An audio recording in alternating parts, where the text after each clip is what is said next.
Good morning and a happy Tuesday to you. However, today we are going to talk about a very sad and lonely life. That of Mary Stuart, better known as Mary, Queen of Scots, who unfortunately had her head removed by the hands of an executioner. How was it, honey? They couldn't finish. Oh, really? Yeah, I gotta go back tomorrow. But before we get there, let's talk a little bit about Mary Stuart's upbringing.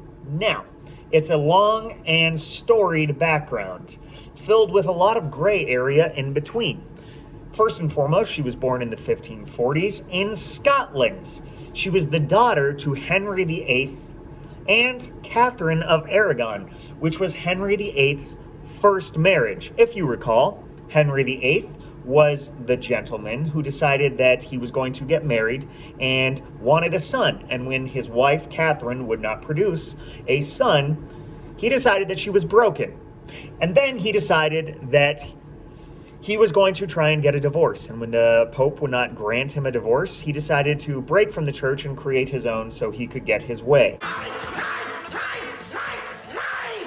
Now, when Henry VIII died, he had married a few women in his time. Another woman of importance was a lady named Anne Boleyn. She had a daughter, and her daughter's name was Elizabeth. Now, as Henry VIII passed away, there was a fight for the succession for the English throne. The two major people involved were going to be Mary Stuart and Queen Elizabeth. Now, there was plenty of people who said that Mary, being older, number one, and being the daughter of his first marriage, should be the rightful heir to the throne, especially because there was many people who said that his first marriage was his only legitimate marriage, because he had broke from the church and created his own church and then sanctified a divorce so he could marry Anne Boleyn. So there was many people who said that Elizabeth was illegitimate. Long story short, Elizabeth wins the succession of the throne, and Mary is forced back to Scotland. So now, Mary becomes Queen of Scotland, hence the nickname Mary, Queen of Scots, and Elizabeth becomes Elizabeth I of England. I am the Lizard Queen! Now, while she was in Scotland, Mary made a few mistakes. Most notably, she made marital mistakes and she made political mistakes that forced the Scottish nobles to rebel, and then ultimately she had to flee to England so she could stay with her sister, Elizabeth I. This was a very deadly combination for two reasons. Number one, she was a Catholic, while Elizabeth was a Protestant. This led to a lot of distrust, mostly from the people of England towards Mary. And in turn, it led to a lot of fights between Mary and Elizabeth. Now, second was another mistake. She had taken up a relationship with her cousin, a first cousin named Henry Stuart, and eventually they got married. And to make things worse, they had a son, James I. This did not make Elizabeth very happy. Not happy. Now, as time went on, her marriage to Henry started to fall apart. And as it fell apart, she took up an affair with a man whose name was James Hepburn. Now, James Hepburn had been part of a group that did not like Elizabeth I and felt that Mary should be the rightful heir to the throne. There's a lot of detailed information, one that I'm just going to sweep over very quickly for your benefit. And here is what ultimately many historians believe.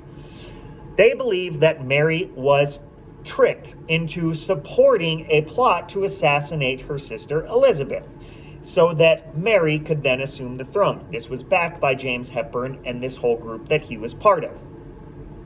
Now, when Elizabeth became aware of the plot, she immediately tried many of the people, including her sister Mary. She tried her for treason, found her guilty, and then had her executed. You will die. Now here, we have a description of her last moments of life before the executioner brought the axe down twice upon her head.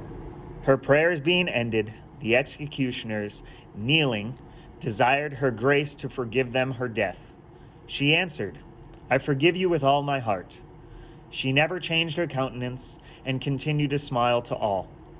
With a Corpus Christi cloth pinned around her head to cover her face, the queen knelt down upon the cushion and spake aloud a psalm in Latin as she laid her head upon the block.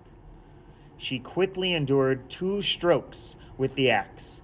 The executioner then lifted her head to the view of all the assembly and stated in a loud voice, God save the Queen. And that would be the tale of Mary, Queen of Scots, aka Mary Stuart.